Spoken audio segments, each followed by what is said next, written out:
Break के बाद स्वागत है आपका उत्तर प्रदेश बुलेटिन में। इस बुलेटिन में बात होगी फतेहपुर की, जहां तहसील दिवस पर संपूर्ण समाधान के लिए गरजा गुलाबी गैंग लोकतांत्रिक। साथ ही बात होगी इगलास की, जहां संपूर्ण समाधान दिवस में आई शिकायतों का निस्तारण 1 सप्ताह के अंदर किया जाएगा। और बताएंगे कैसे प्रयागराज में मांडा में दिन दहाड़े युवक को किडनैप कर गाँव में दौड़ा दौड़ा कर पीटा गया।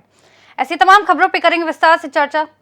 तहसील समाधान दिवस में गुलाबी गैंग लोकतांत्रिक ने अध्यक्ष हेमलता पटेल के नेतृत्व में जर्जर बिजली तार, बंद पानी टंकी, बदहाल सड़क और भ्रष्ट लेखपाल जैसे मुद्दों को लेकर प्रदर्शन किया। डीएम व एसपी ने समस्याएं गंभीरता से सुनी और विभागीय अधिकारियों को तुरंत कार्रवाई के आदेश दिए। सुजानपुर के भ्रष्ट लेखपाल पर कार्रवाई और बहुआ गाजीपुर रोड पर दुर्घटनाओं को रोकने के लिए भारी वाहनों के प्रवेश पर रोक का आश्वासन मिला। पानी टंकी चालू कराने और हाई टेंशन लाइन हटाने हेतु अधीक्षण अभियंता को पत्र भेजा गया। हेमलता पटेल ने समाधान का भरोसा मिलने पर धन्यवाद देते हुए चेतावनी दी कि यदि समस्याएं जल्द हल नहीं हुई तो अनिश्चितकालीन धरना दिया जाएगा। आज अपने समूह के पदाधिकारियों के साथ यहाँ तहसील दिवस में 4 बिंदुओं को लेकर के ज्ञापन देने आई हूँ। सुजानपुर का लेखपाल दोषी होते हुए भी उसके ऊपर कोई कार्रवाई नहीं हो रही है। दोषी मिलने के बाद भी कुछ भी नहीं होता, ना उसको वहाँ से हटाया जाता। वहाँ से लेकर के गाजीपुर की रोड इतनी खस्ता हाल थी, बामशक्कत के बाद हम लोगों ने रोड को बनवाया।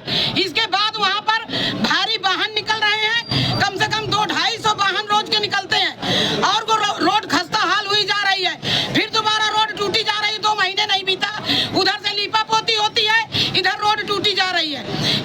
पीडब्ल्यूडी को भी चिताया है, डीएम साहब को भी दिया है, तो वहाँ पर भारी वाहनों को रोका जाए।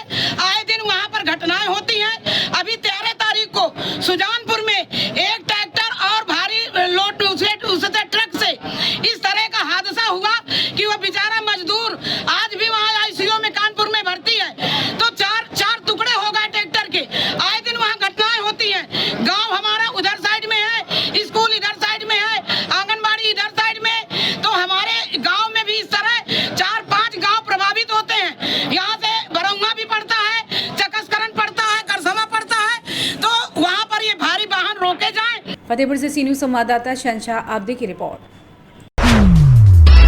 इगलास तहसील मुख्यालय में आयोजित संपूर्ण समाधान दिवस में जिलाधिकारी संजय मिश्रा व पुलिस क्षेत्राधिकारी महेश कुमार की संयुक्त अध्यक्षता में कुल 36 शिकायतें प्राप्त हुईं, जिनमें से अधिकतर राजस्व विभाग से संबंधित थी। सभी शिकायतें संबंधित विभागों को सौंप दी और उप जिलाधिकारी ने 1 सप्ताह में समाधान सुनिश्चित करने के निर्देश दिए हैं। साथ ही लापरवाही न बरतने की चेतावनी भी दी। मौके पर कोई शिकायत निस्तारित नहीं हो सकी। कार्यक्रम में विभिन्न विभागों के अधिकारी मौजूद रहे। इगलास से सी न्यूज संवाददाता इंद्रजीत प्रेमी की रिपोर्ट।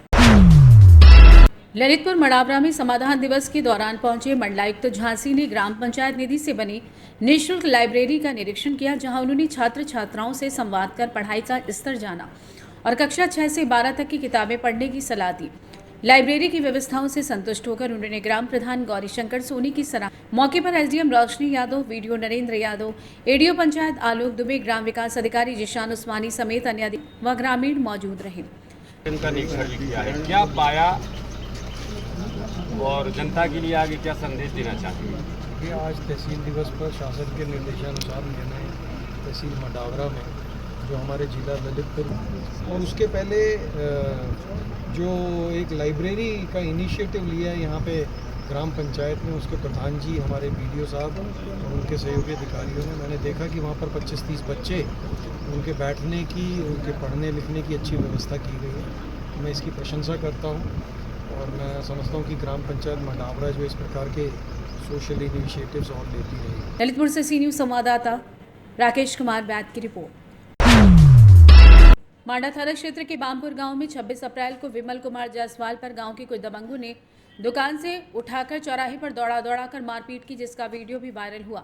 पीड़ित की शिकायत पर मांडा थाने में एफआईआर दर्ज हुई, लेकिन अब तक कोई गिरफ्तारी नहीं हुई है। विमल न्याय की गुहार लगा रहे हैं और इस आरोपियों द्वारा जान से मारने की धमकियों का भी आरोप लगा रहे हैं। अब देखना ये होगा कि मांडा पुलिस इस मामले में क्या कार्रवाई करती है। विमल कुमार जायसवाल, क्या मामला है आपका पूरा? हमारे गांव के सतीश तिवारी, उनके जो है कुल 50 लोग हमको उठा के ले गए हैं हमारे दुकान पर से। हमारा पूरा परिवार भी था, हमको लाद के गाड़ी पर ले गए हैं और गांव में ले जाकर जो है हमको पहले मारे हैं, उसके बाद चौराहे पे मारे हैं। इतना मारे हैं कि हम न खड़े हो पा रहे हैं, खाना खा पा रहे हैं, कुछ खाते हैं उल्टी हो जा रही है। सर थोड़ा आप लोग देख लीजिए, यदि हमको न्याय मिल जाए तो बहुत अच्छी बात है। अभी तक गिरफ्तारी उन लोगों की नहीं हो पाई है, प्रशासन पता नहीं क्या कर रही है। योगी जी की सरकार में सब माफिया तो बिलों में है, आज कहाँ से पैदा हो रहे नहीं, हमारे गांव में माफिया छुपे रुस्तम में है और दबंग है, कोई उनके खिलाफ बोलता नहीं है। न थाने चौकी पे जाए, क्योंकि वही थाना चौकी रखवाले हैं जो है, तो क्या होगा जिसके घर में दो दरोगा हो, हाँ वकील हो, सरकारी नेता हो, अच्छे खासे जो है पकड़ हो, तो कहाँ कोई जाएगा। एससीबीसी की औकात कहाँ है जाने की। सुल्तानपुर में यूपी पावर कॉर्पोरेशन लिमिटेड द्वारा 25 से 30% संविदा कर्मियों को हटाने की घोषणा के विरोध में विद्युत विभाग के संविदा कर्मी 2 दिन से धरने पर बैठे हैं, जिससे कई फीडरों की बिजली आपूर्ति बाधित हो गई है। भीषण गर्मी में जनता परेशान है। इसौली विधायक ताहिर खान ने अधिशासी अभियंता से बात कर जल्द बिजली बहाली की मांग की और संविदा कर्मियों के समर्थन में कहा कि सरकार के इंजन हैं, इन्हें हटाने का फैसला गलत है। उन्होंने सरकार से फैसले पर पुनर्विचार और कर्मियों के वेतन वृद्धि की मांग की। विधायक जी, 2 दिन से बिजली संविदा कर्मी हड़ताल पे हैं। कई क्षेत्रों में विद्युत व्यवस्था गायब है, बिजली नहीं आ रही है, लोग परेशान हैं। देखिए, कल भी मैं दिन भर क्षेत्र में था और जो है कई जगह पे बहुत प्रॉब्लम थी, जिस पर हमने रात में शासी अभियंता एक्सियन ग्रामीण से वार्ता की और हमने कहा कि किसी तरीके से ख़ासतौर से कुड़वार बाज़ार में कल सुबह से लाइट नहीं थी रात तक, और यही हाल असरोगा फीडर का था। तो जिस पर हमने दोनों फीडरों के बारे में उनसे वार्ता किया, तो उन्होंने कहा कि असरोगा भी जल्द सही करा दे रहे हैं। उसके बाद थोड़ी जो है कुछ ही टाइम में कुड़वार को भी हम कवर कर रहे हैं, क्योंकि संविदा कर्मी हड़ताल पे हैं। और संविदा कर्मी क्या है, 10,500 रुपये सरकार, उत्तर प्रदेश सरकार देती है हमारी। अब 10,500 एक तो बहुत कम है, आप समझ रहे हैं। दूसरी बात, यही पूरा कंट्रोल करते हैं। इनको अगर आप कह दीजिए कि ये इंजन है, हमारे उत्तर प्रदेश के हर चीज़ के इंजन है संविदा कर्मी, तो ये उत्तर प्रदेश सरकार के हमारे इंजन है। जो सरकार ने भी बढ़ाया है, मगर उसमें कुछ परसेंटेज ब्रेक कर रहे हैं। सुल्तानपुर से सीनियर संवाददाता वाजिद हुसैन की रिपोर्ट। इस बुलेटिन में फिलहाल इतना ही। देश और दुनिया की तमाम बड़ी जानकारियों के लिए देखते रहिए सी न्यूज़ भारत।